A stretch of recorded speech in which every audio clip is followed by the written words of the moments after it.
Hello Aquarius, welcome to the Plaid Sheep Oracle. Your reading is in big part about perspective, about how you see things, and specifically how you see power. And I have the sense that we've talked about this before, Aquarius, that there was another reading where you were being asked, invited to embrace power. And we have, of course, a very difficult relationship with power. Many of us, especially in the spiritual sphere, I think, we talk about empowerment, that we are empowered. But this is about having power. And even if, well, maybe I'll just go and it'll come out. So the card that came out for you is this dominance card. So that's the first aspect of power. The idea that if we embrace power, not empowerment, but power, having it, using it, that we will, become abusive. Right? Absolute power corrupts absolutely.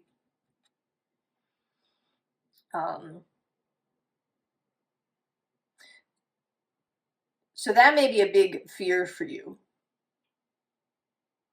But I think there's a couple of other things that lie beneath that may actually be more important, perhaps, as blocks to your embracing and using power. And I would say that all of this, goes back to your childhood and the experiences that you had, both with power and, just your relationships with other people that have created this for you. So in the visible underlying, we have anomaly. And I think you may have a kind of double-edged relationship with this. And it's not surprising because Aquarius is it's kind of a sign of polarities a little bit, because it's both the bigger communal group, but it's also the individual. Aquarius, in its highest expression, has an individual that can express themselves, but who also minds the group. So you can express what you need to, you can have opinions and beliefs, but you also mind the well-being of the whole group. And so the two sides of that are, an excess of individualism, where you are always the anomaly, where maybe sometimes you do things solely to be different. Or on the other hand, there's fear of being the anomaly, of being the one that's singled out or left out or outside the group. And it's interesting, I watched yesterday, it was Christmas, and I saw The Bishop's Wife, the original with Cary Grant. And the angel is kind of an interesting character because he has all these powers, but he's separate. He doesn't get to stay and enjoy, friendship with this family that he's met. He leaves. The angels,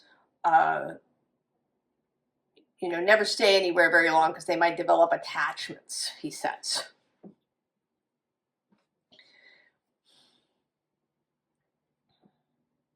And maybe that's part of your fear around power.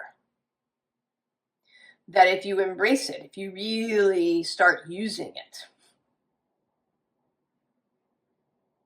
to have what you want and to affect the world in the ways that you want to affect the world,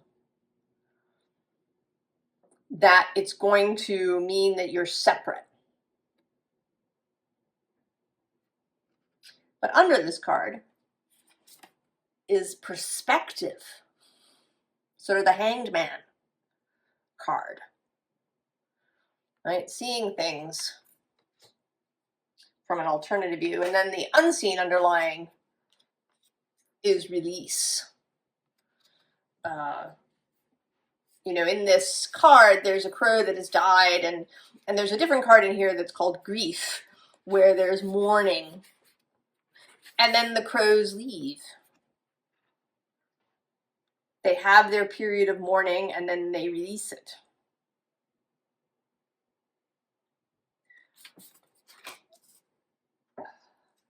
So whatever has been in your past, whatever is still clinging to you.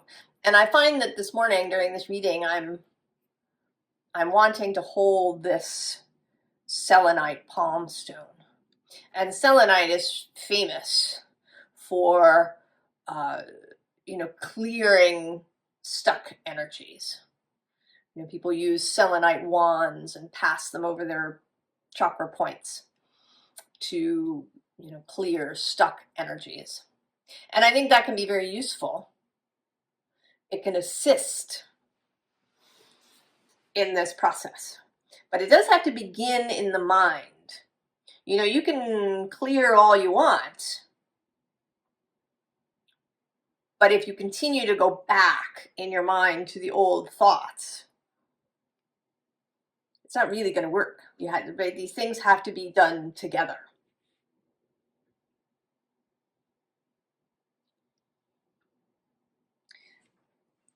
The first card here is a Benoir, make peace with your past. And below that, we have Merak, embrace oneness with the universe. And then actually below that, I'm just seeing now, is the Orenda, which is the honor your mystical creative force. And then the underside is commune with source.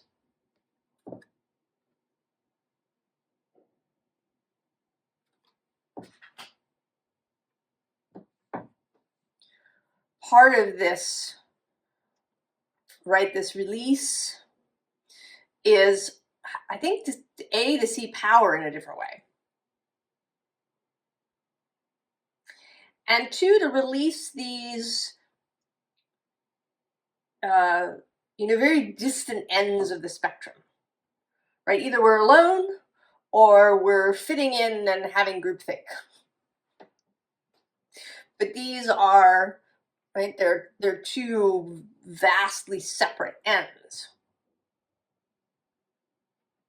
And I think that Aquarius, that one of your little stumbling blocks is that.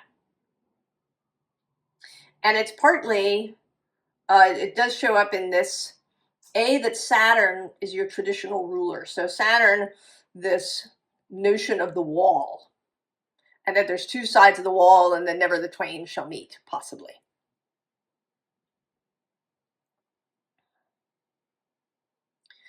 Originally, Saturn was the farthest out planet. It was the last thing we could see with the naked eye. We thought it was the end of the solar system. And then we started using telescopes more broadly, and we found Uranus. And then using Uranus and how he was moving, we calculated that there was yet another planet out there, and we found Neptune.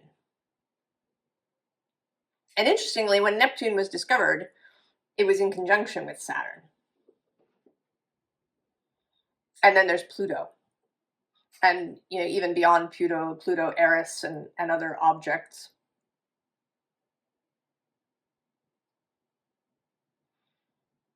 So Saturn had been this wall. And so you have that. And then you also have this Uranus connection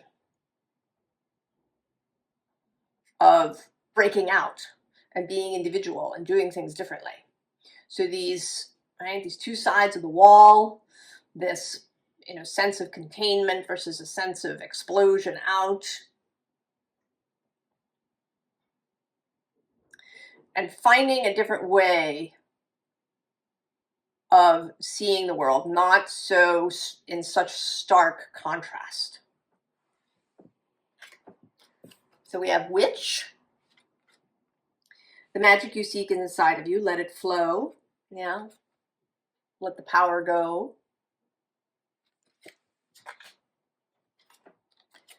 Effervescence. Cultivate love. So we have a negative view of power mostly. You use the word power and people kind of shrink a little bit. Even that book, The 48 Laws of Power, the man who wrote it to give people an edge, to let them see how, you know, people around them might be having power over them and alternatives to that. But the sort of the 48 bits that people tend to point to are the ones that are kind of aggressive, top-down, Machiavelli kind of things, though the majority of them are not like that. So we're really drawn, maybe sometimes a little obsessed with the idea of power. We feel like we don't have any, that it's, you know, that other people have it and they're keeping us down. And so we get a little obsessed with it, to use it, to fight back. But this is the power of love. This is the power of effervescence. It's not a top-down, dominating, squashing kind of power. It's an effervescent power. It's the power that propels a mushroom up through the earth, that opens flowers, that creates new worlds. It's a creative power that is on offer here. And then Bujo, transform the way you see. Seeing through the moth's wings. And then this card, the 5 of Arrows, which is frustration. And this is all about, who are you? Are you the archer who keeps missing? Or are you the ram who is, or possibly goat, who is leaping through completely unaffected by all of this going on? All right, that's one perspective. And then right below, we have this hooded man. He sits in the hermit position in this Wildwood Tarot deck, but I often think of him as the magician. In the magician slot, there is the shaman in this deck, but that's a different energy. The magician and the shaman are not the same person. I actually would have reversed that. I would have put the hooded man as the magician, and then I would have put the shaman as the hermit card.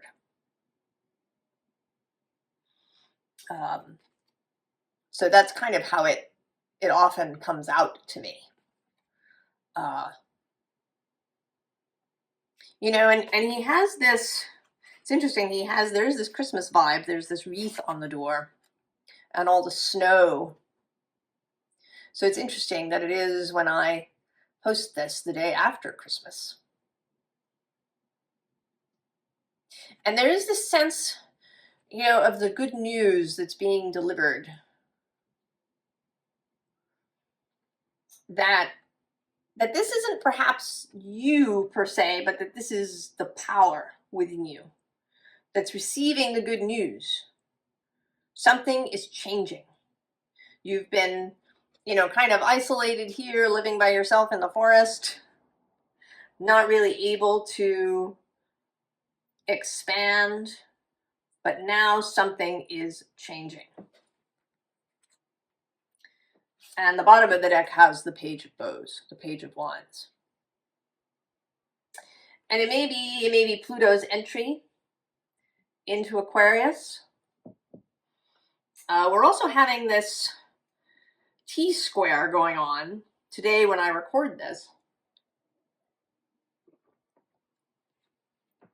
between Jupiter and Mercury opposing each other in Gemini and Sagittarius, and then Saturn in Pisces. And you're kind of in the middle of this. You're sextile to Sagittarius. So the Mercury element, this magician element, is the strongest point, the point that is flowing the most easily. And then Saturn is also kind of a mystic. He does have a mystical quality. I think we've lost that in modern interpretations of Saturn. But he is, right? He's that liminal space, the two sides of the wall. But does the wall have to be solid? The rings of Saturn are actually not solid. They're chunks of material that are all moving together in orbit. So it's really more like a curtain or a membrane that we're talking about, that one can move back and forth more easily maybe than we have thought up until this point. That you can shift from being really involved with people, feeling, really close, really having skin in the game, to stepping out and seeing things from a more removed and higher perspective, broader perspective. And then maybe that's the magician, and maybe that's why this particular magician is coming out for me, this hermity magician, because he does live on the edges. But he's not really the hermit. He doesn't want to be cut off and alone. But he does step outside to be able to see things from this outside perspective. Because he needs to. If he gets too, like the angel, if he gets too involved with people, he might make mistakes. He might in fact attempt to use power in a way that doesn't work or is harmful in some way. That the ability to see from the outside is important. But it's not, like a prison sentence that you're forever barred from closeness to your loved ones. So we have healing.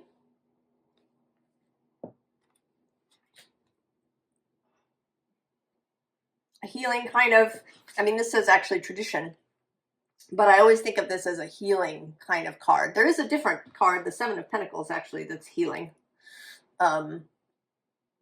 But that's sort of healing another. This is kind of healing the self. And then the Mirror. And this is the Hanged Man card in this deck.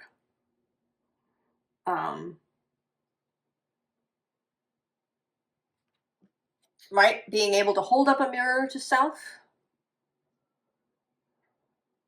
To see oneself truly. And also in this card with this sort of snake kind of water spirit woman. The ability to transcend standard views and standard explanations for things. And so we get the Ace of Arrows, the new idea, the new way of thinking, the breath of life, of new life. And then the Five of Bows, empowerment. Coming to understand that there are these various ways that one can see things. That power doesn't have to be an ugly word. That it's just a word, power. And like so many things, depends on how you use them.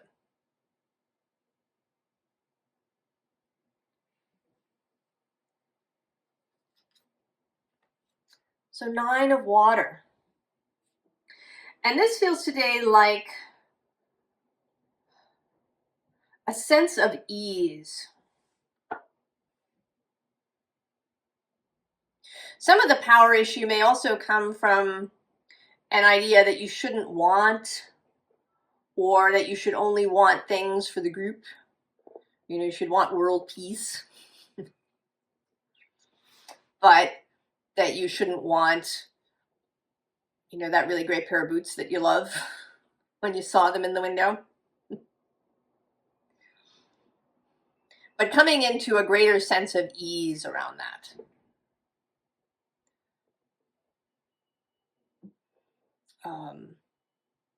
You know, I think that when we find ease with power, we also may find that we know when something is really an important desire, something that will really be a source of pleasure, a source perhaps of healing, a source of creativity, as opposed to just something to fill a void.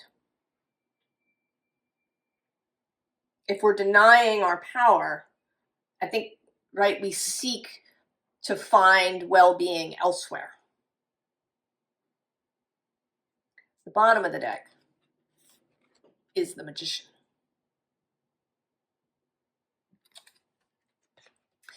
And he's actually out here in the Waite-Smith deck, sitting here staring at us.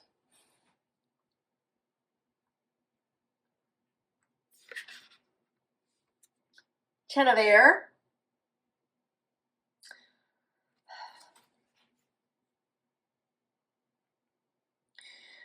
Releasing the need to know everything, to have everything figured out, to find an intellectual answer to things. Because it isn't always going to come that way. Right? The figuring out. You may not, in fact, be able to show your work. You make a decision, and if somebody says, well, how did you arrive at that? You might not be able to say, you know, well, I made a list of pros and cons, and then I did this, and I could see blah, blah, blah, and so I chose. No. I chose because I knew it was right, and I don't know why. And I'm okay with that. And so we have this 9 of Fire, which to me always looks like a discovery. You know, she's wandered into this cave, and lo and behold, there's these stars. And not only are there these stars, but she has the ability to play with them. Right? She's in a relationship with them. They dance for her.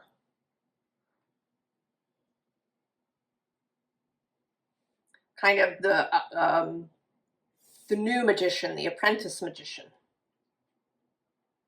Right? She's a bit of this Page of Wands energy. The new discovery. And then we have the 8 of Water. If you watch San Tarot's readings, you know that she often thinks of this character as the magician, right? He's got this hood, and here he is from the back. And I totally agree. That is often how he comes out for me as well. And so here you are. You have learned, you have allowed yourself, I'm actually going to say. Because we all, we know what it means to look at things from different perspectives. It's not a mystery. It's allowing ourselves to do so. So you've allowed yourself to see things more, I don't really even want to say shades of gray, because that implies this kind of nebulous moral ground. And I don't want to, you've allowed yourself to see things on a spectrum, on a gradation. That it doesn't have to be always all separate or all fitting in. That you can have belonging, you can belong, even when you stand outside, so that you can see what's really happening. Or even standing outside yourself. Because we are kind of a community. We have all these voices and motivations and things going on inside our head. Judgments and guilt and shame and all of these voices.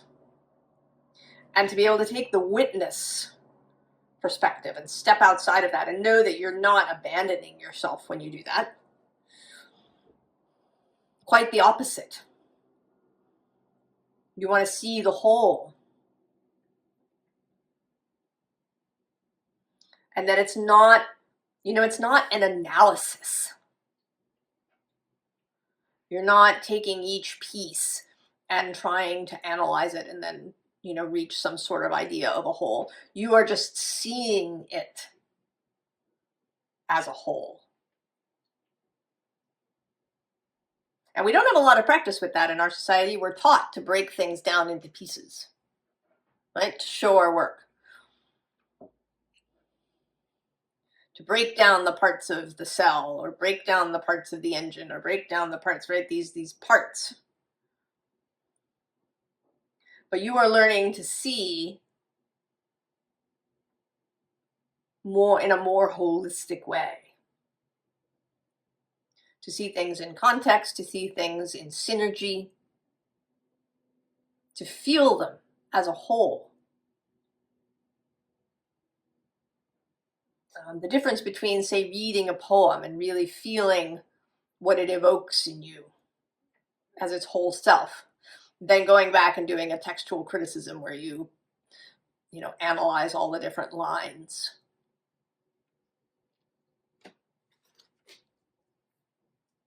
And interestingly, we have here 10, 9, 8. So there is this countdown notion happening here. And then we have justice. And justice has been coming out for me and continues to do so as a more natural justice. Setting things to rights. Being in alignment. Being in harmony. Understanding how to move back and forth. And to do it fluidly. We often talk about taking steps. And this can be a really useful metaphor. That if you do have some big task, you can take steps and then maybe it doesn't seem so big. But again, there's that thing about breaking stuff down. I think it makes us see things, each step as somehow separate when they're part of a continuum.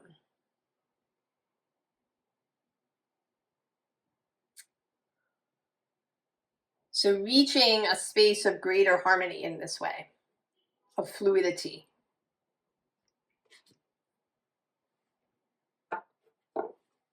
So then we have wind with change, and right below that, or the bottom of the deck rather, is storms with cleansing. And under the wind is speed with movement, and also south with adventure. Oh, and I'm going to go one more. Outer core, fluidity. And then one more, actually, pressure with transformation. You know, Venus is moving through Aquarius. She had a moment with Pluto.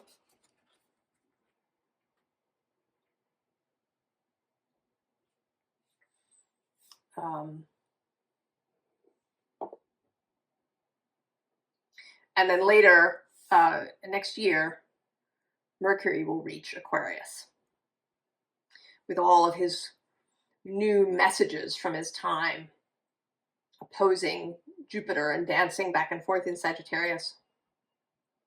And this conversation between Jupiter and Saturn and Mercury. And this was a second square with Jupiter and Saturn. The first one was back in August during the full moon then.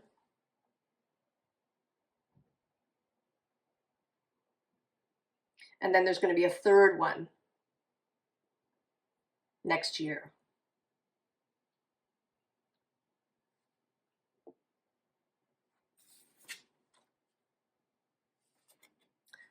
The biome, the whole.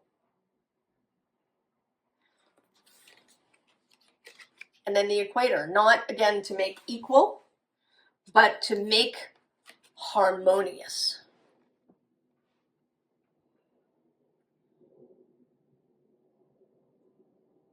When a group sings together in harmony, they may not all, right? It isn't about equality.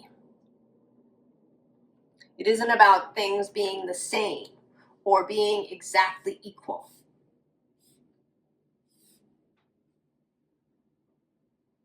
That harmony comes from, right, the synergy, things moving together. And each thing doing what it does best.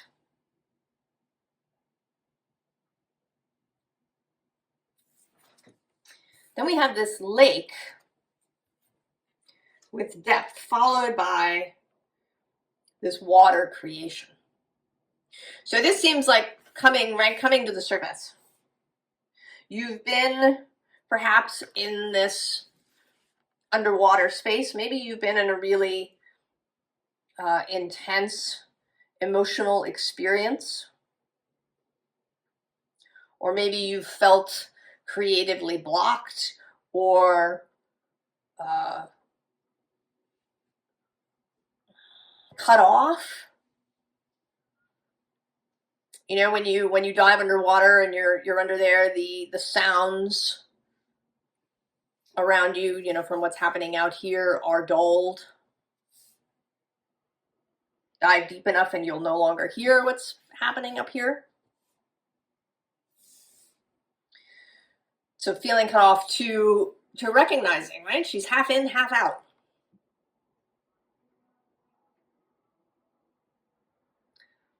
That it is possible. That it is possible to be both part of the group and really interested and you know, wanting the best for the group, but then also knowing your own mind, knowing what your opinions are, knowing what you know to be right.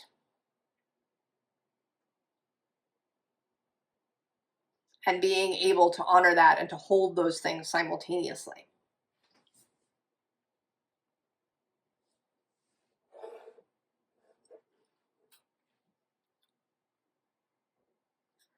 Formal advice. We have the time capsule. And it may be that you've been feeling kind of like this woman might feel, trapped in this hourglass with the sands pouring in. That maybe time is running out, that things are getting worse, that somebody has to do something.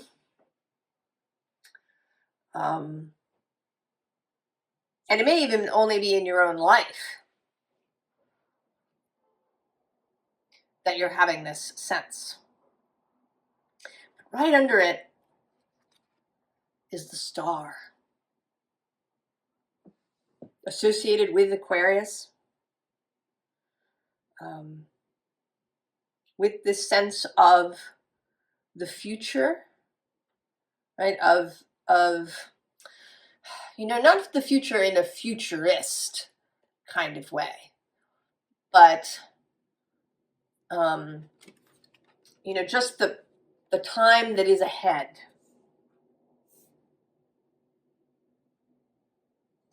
And how you see it. Do you see it, you know, just as these, you know, you're going to be buried by these sands?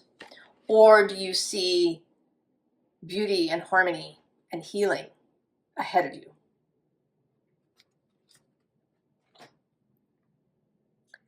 The bottom, destined for greatness.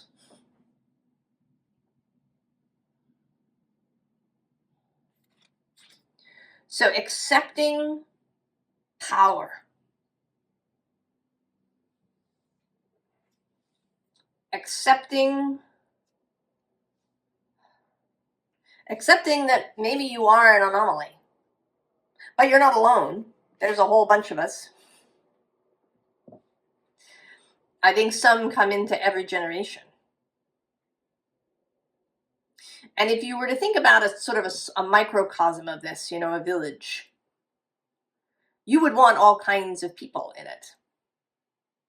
You'd want the dreamers and the planners and the people who are really good at following through. You'd want the people who are really good at building things, and also people that are good at maintaining, people that are really great with children, people that are teachers, people that are leaders. And you'd also want those people that are outside. You would want the magician and the shaman and the witch.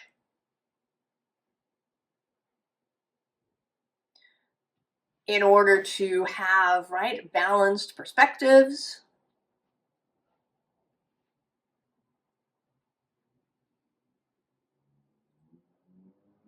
All different kinds of voices. Right? It's the anomalous voices that may spark the new idea that changes everything.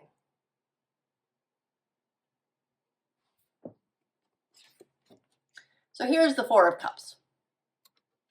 The state of not taking what is offered.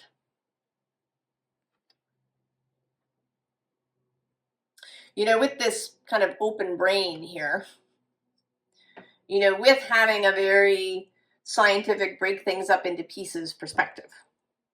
You know, I have to go in there and find the piece that's out of whack. And when I find that single piece that's out of whack, it'll be good. And I have to do this, you know, kind of intellectually or physically.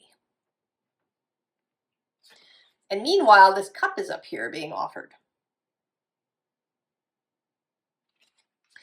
And I'm kind of wanting to say that the cup is coming from this cauldron. This Ace of Wands. That there's a new idea. There's this brew that is going to spark a whole new idea for you. A new way of moving through the world, because the wands are about action. You know, we've had this idea. We're clear. We're getting clearer. We can see that there's these alternative perspectives, that we don't have to be trapped in this binary world where it's either yes or no.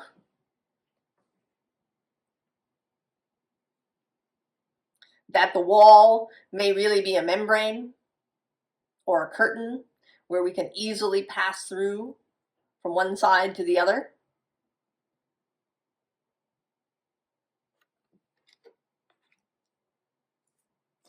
And now, after we've kind of had a little bit of practice with this, through this, you know, kind of magician action, this time spent in the water, this openness to creativity. And if we drink this Ace of Wands potion,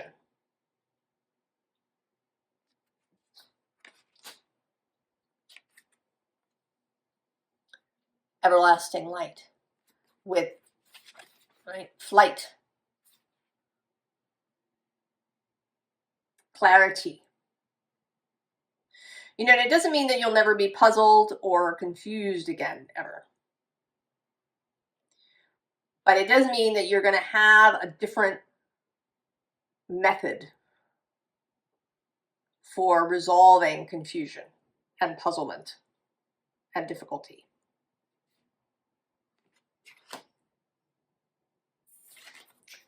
And then Kingdom of Old, leaving what, we have to leave that. And that may be the most difficult bit, because it's such a habit to be in. And maybe it's served us up until this point. We've survived. We seem to have done okay. Maybe we've even done well using these previous chop everything into bits methods. But we're being invited now, you're being invited, Aquarius, to think differently, act differently, see differently.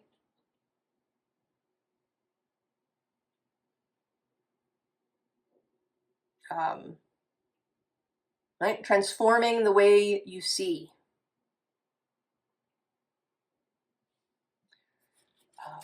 Being okay with being the anomaly. But knowing that, being the anomaly doesn't mean being left out.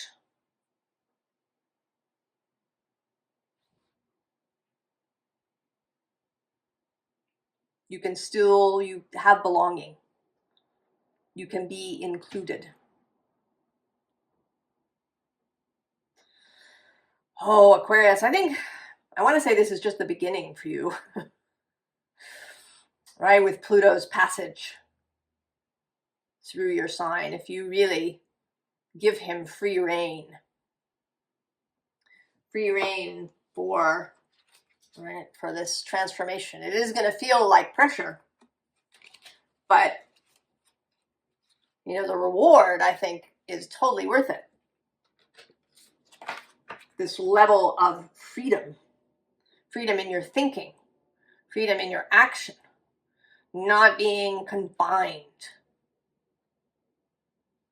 to a single path. I wish you the very, very best, Aquarius, and I will see you next time. So long.